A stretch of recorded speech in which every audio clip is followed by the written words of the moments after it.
Hello guys, welcome to my channel.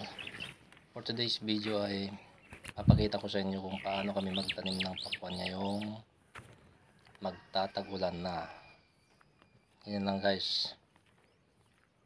Bali pinapa tractor namin ng disc plow para magkaroon siya ng pinaka kumbok para yung tubig diretso lang siya, hindi siya magiging stagnant, hindi mabubulok yung mga pananim natin kasi ngayong tag-ulan napaka segan ng pakwan.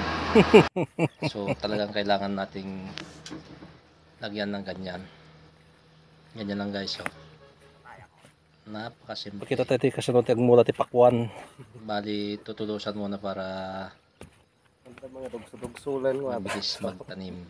Kasta lang mula sa dot. Tapos maya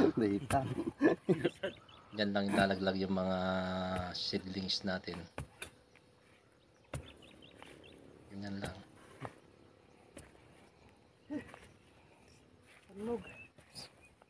Isang taga tuldos, tapos may isang taga laglag ng seedlings. tapos warang na boss kagab gabor karilikleg Wan. Siyang maglalaglag ng mga siglaton ba si tigabor pananim.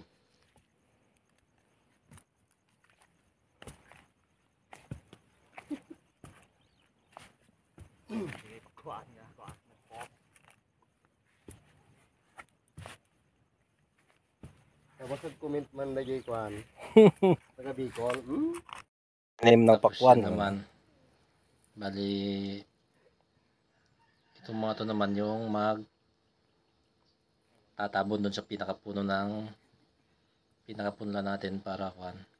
Tapos pagkatapos niyan didiligan naman para siguradong Nakagwapo. mabubuhay ang ating tanim na pakwan.